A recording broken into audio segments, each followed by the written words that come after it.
Hello guys, welcome back to my channel. তো আমার নতুন একটা ব্লগে তোমাদের সকলকে জানাই ওয়েলকাম। ভাবছো স্টেশন থেকে কেন ভিডিওটা শুরু করছি? দেখতে থাকো, সবটাই জানতে পারবে। তো স্কিপ না করে পুরোটাই দেখার অনুরোধ রইল, আর ভিডিওটা সাবস্ক্রাইব করারও অনুরোধ রইল সকলকে।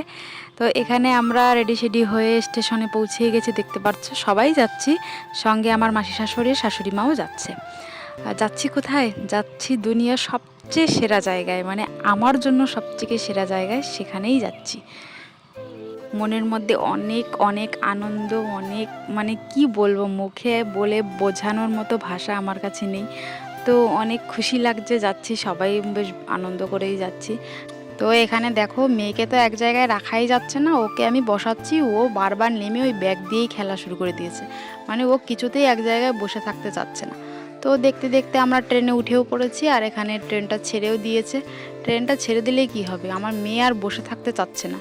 ও বারবার সিটটার উপরে উঠছে, একবার উপরে উঠছে দাদার কাছে, একবার নিচে নামছে। দেখো দেখো দুষ্টুমিটা, এখানে ও নিজে নিজে ছিটে ওঠার চেষ্টা করছে। ও কি উঠতে পারে বলো? অবশেষে ওর বাবা ওকে টেনে তুলে দিল। তো গোটা জার্নিটাই ওর বাবা ওই ছেলে মেয়ে দুটোকে কন্ট্রোল করেছে। এখানে তো বসে থাকতে থাকতে আমার তো একদমই ভালো লাগছিল না, একদম বোর ফিল করছিলাম। ওদিকে ছেলেকে একটু মোবাইল দিয়ে দিয়েছি, বলেছে তুই একটু মোবাইল দেখ। কিচ্ছু করার নেই, সত্যি ট্রেনের জার্নিটা আমার কাছে এত বিরক্তজনক লাগে, কি আর বলবো। মানে সত্যি ভালো লাগে না আমার কাছে একদম ট্রেনের জার্নিটা। তো কষ্ট করে যেতেই হবে, এত দূরে জার্নি যখন, কষ্ট হলেও যেতে হবে, কিছু করার নেই আমার। তো বাবার বাড়ি আসতে হলে একটু তো কষ্ট করতে হবে, তাই না? দেখো, তোমাদের অরিজিনাল কারণটা বলেই দিলাম কোথায় যাচ্ছি। তো এখানে আমরা মালদা স্টেশনে পৌঁছে গেছি, আর আমার ছেলেকে দেখছো, ব্যাগটা ওই টেনে নিয়ে যাচ্ছে। আর যতগুলো ব্যাগ ছিল আমার মা মাসির, সবগুলোই কিন্তু ওর বাবা টানা হেঁচড়া করছে, কেননা মা মাসি দুজনেই বয়স্ক মানুষ। তো সবগুলো ব্যাগ ওর বাবাই টানা হাঁচড়া করছিল। তো সবচেয়ে বড় ব্যাগটাই আমার, খাবারের ব্যাগ দিয়ে মোট 4টে ব্যাগ হয়েছিল আমাদের। তো ট্রলি ব্যাগটাতেই আমাদের মা ছেলে মানে আমাদের ফ্যামিলির কাপড়গুলো আছে, তো ওটারই ওজন সবচেয়ে বেশি।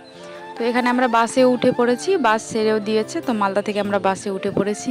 যখন আমরা ট্রেন থেকে নামলাম, তারপরে যে আমার কি হলো, হঠাৎ করে মাথা ঘোরাতে আরম্ভ করলো, গা গুলাতে আরম্ভ করলো। মানে আমি এক জায়গায় ঠিকমতো দাঁড়িয়ে থাকতে পর্যন্ত পারছিলাম না, এমনকি মেয়েটাকে পর্যন্ত ধরতে পারছিলাম না। মেয়েকেও মা কোলে নিয়েছিল। মানে আমি বাস স্টপ পর্যন্ত যেতে পারছি না। ওর বাবাকে বলছি হয়তো আমি এখান থেকে আর যেতেই পারবো না, এত অশান্তি লাগছিল। তারপর বাস স্টপ পর্যন্ত কীবা করে পৌঁছালাম, সেখানে যে একদম বমি করেই ফেললাম। তারপর একটু শান্তি লাগছিল, তবুও মানে পুরোটা শান্তি কমফর্ট আমি পাচ্ছিলামই না। তারপর বাসে উঠলাম, ওঠার পর তো আমার মুখ দেখে তোমরা বুঝতেই পারবে যে কতটা কষ্ট হচ্ছিল আমার। তারপর কিছুক্ষণ পরে যখন একটু ভালো লাগছিল, তারপর মোবাইলটা বের করে একটু ভিডিও করে নিলাম। তো এখানে আমরা মুদিপুকুর পৌঁছে গেছি। তো সেখান থেকে একটা টোটো নিয়ে নিয়েছি, বাড়ি পর্যন্ত দিয়ে আসবে। তো মাসি তো হেঁটে যেতে পারে না, আমরাও যেতে পারতাম না এত বড় জার্নি।